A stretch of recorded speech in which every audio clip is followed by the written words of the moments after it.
Tem coisas muito interessantes na eletrostática. Sabia que se você esfregar um balão no cabelo, ele fica carregado? Isso fará com que o balão tenha um potencial na sua superfície de milhares de volts. O curioso é que, apesar disso, você não leva nenhum choque elétrico no balão.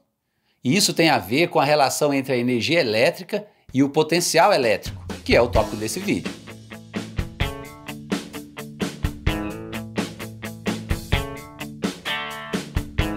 Olá pessoal, bem-vindos ao Verbo Científica.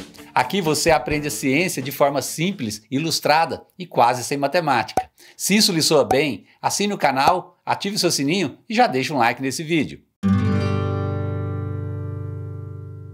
Nesses vídeos aqui, da série sobre fenômenos mecânicos, nós introduzimos os conceitos de trabalho e energia no contexto da mecânica. Em particular, nós falamos da energia potencial, que é a energia armazenada tanto em sistemas mecânicos como no campo gravitacional. Uma vez armazenada, essa energia fica disponível para realizar trabalho e ser convertida em outro tipo de energia, como por exemplo a energia cinética. Agora, nós vamos combinar o conceito de energia potencial com o que nós aprendemos nesses vídeos aqui, sobre cargas, forças e campos elétricos. Nós veremos que da mesma forma que ocorre para muitos problemas em mecânica, o uso do conceito de energia torna muito mais fácil resolver uma variedade de problemas no eletromagnetismo. Quando nós discutimos energia no contexto da mecânica, nós aprendemos que um objeto tem energia potencial gravitacional devido à sua localização em um campo gravitacional. No eletromagnetismo, um objeto carregado, como uma carga teste, por exemplo, também tem energia potencial em virtude da sua posição num campo elétrico. Da mesma forma que é necessário realizar um trabalho para se erguer uma massa contra o campo gravitacional da Terra, também é necessário realizar trabalho para empurrar uma carga teste contra o campo elétrico de um corpo carregado. Ao realizar este trabalho, a energia potencial da partícula se altera, pois você gastará energia para superar a repulsão elétrica. Este trabalho, feito para mover a partícula para seu novo local, vai aumentar a sua energia. A energia que a partícula possui num campo elétrico é o que nós chamamos de energia potencial elétrica, que depende da magnitude da carga da partícula, da magnitude do campo e da posição em que a carga se encontra nesse campo. Se a partícula for solta, ela vai se acelerar na direção oposta à da esfera carregada, sendo repelida, e a sua energia potencial vai ser convertida gradualmente em energia cinética. Da mecânica, nós vimos que a definição de trabalho é força vezes deslocamento. Além disso, o trabalho, por alterar a energia da partícula, pode ser dado como uma variação negativa da energia potencial. Mas observe que isso só vale quando as forças são conservativas, como é o caso da força elétrica. Nós falamos de forças conservativas nesse vídeo aqui. Como a força elétrica é carga vezes campo, então o trabalho de uma força elétrica para mover a carga de um ponto 1 para um ponto 2 vai ser dado por essa expressão. Observe que aqui o trabalho realizado vai depender da distância que a carga percorre no campo e o seu sinal vai depender do sinal da carga teste. Se a carga teste for positiva e se mover no mesmo sentido do campo, a sua energia potencial vai diminuir. E nesse caso, o trabalho da força elétrica é positivo. Agora, se ela se mover contra o campo, sua energia potencial elétrica vai aumentar. E nesse caso, o trabalho da força elétrica é negativo. Claro que se a carga teste for negativa, nós vamos ter o oposto. A sua energia potencial vai aumentar quando ela se mover no sentido do campo e diminuir quando ela se mover contra o campo. A forma da energia potencial elétrica vai depender da distribuição de carga e seu campo. Por exemplo, se o campo elétrico for de uma carga pontual, então a energia potencial será inversamente proporcional à distância.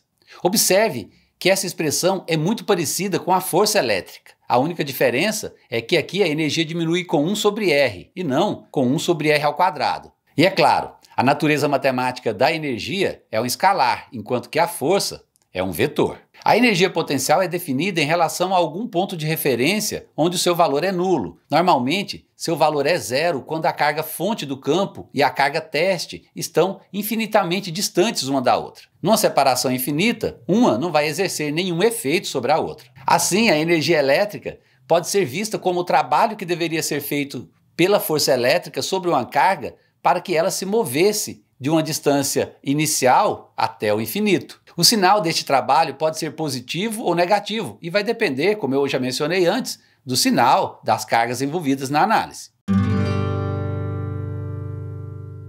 Imagine que tenhamos duas placas carregadas, uma positiva e outra negativa. Haverá um campo elétrico entre essas duas placas, em virtude da diferença de potencial entre elas. Para essa situação, se uma carga pontual for solta neste campo elétrico, ela vai ser acelerada na direção de uma das placas, positiva ou negativa, dependendo do sinal da carga.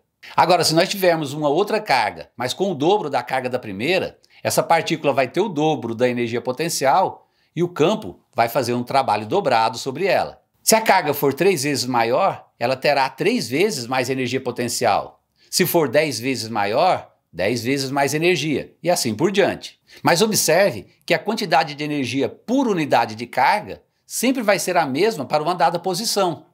Isso nos mostra que, em vez de lidar com a energia potencial de um corpo carregado, é melhor considerar a energia potencial elétrica por unidade de carga, que é o que nós chamamos de potencial elétrico, ou simplesmente potencial. O potencial é útil porque nós podemos usá-lo para classificar as posições de um campo elétrico. Com isso, nós podemos saber quanta energia potencial uma carga teste teria se ela fosse colocada ali. Por exemplo, uma carga teste positiva tem um alto potencial elétrico quando mantido perto de uma carga fonte positiva, e tem um potencial elétrico mais baixo quando mantida mais afastada. E nesse sentido, o potencial elétrico torna-se simplesmente uma propriedade da localização dentro de um campo elétrico. A unidade de medida para o potencial elétrico é o Joule por Coulomb, ou simplesmente Volt, que é uma unidade que faz homenagem ao cientista italiano Alessandro Volta. Uma carga teste é usada como uma sonda para determinar o potencial elétrico, mas o valor do potencial não depende dessa carga. O potencial elétrico é uma propriedade das cargas-fonte, assim como o campo elétrico. E da mesma forma que o campo elétrico, o potencial vai preencher o espaço ao redor das cargas-fonte. Ele vai existir, mesmo que não haja uma outra carga ali para experimentá-lo. O potencial está para o campo elétrico, assim como a energia está para a força elétrica. Se a partícula é colocada numa posição onde o campo elétrico é intenso, ela pode sofrer a ação de uma força elétrica intensa.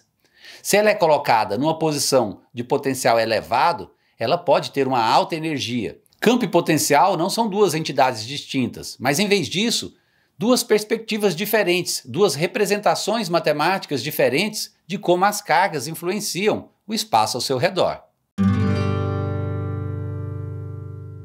O trabalho realizado pela força elétrica por unidade de carga, quando um corpo carregado se move de um ponto ao outro dentro de um campo elétrico, é dado pela diferença de potencial. No contexto de circuitos elétricos, a diferença de potencial entre dois pontos costuma ser chamada de tensão. Esse conceito é muito útil em cálculos envolvendo energias de partículas carregadas e também facilita muito os cálculos de campos elétricos. Quando nós precisamos determinar um campo elétrico, geralmente é mais fácil determinar primeiro o potencial e depois encontrar o campo a partir dele. Isso porque, diferente do campo elétrico, que é vetorial, o potencial é um escalar.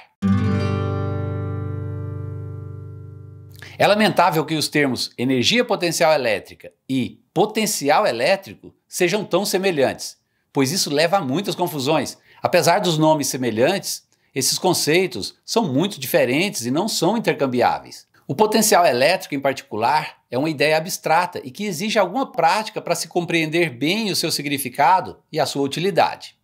De qualquer forma, a relação entre potencial e energia é muito importante e explica, por exemplo, por que em algumas situações não levamos um choque elétrico, mesmo lidando com altas tensões. Tem que ficar bem claro que nós podemos ter uma carga muito grande numa dada região de baixo potencial ou um potencial muito alto, mas com uma pequena carga.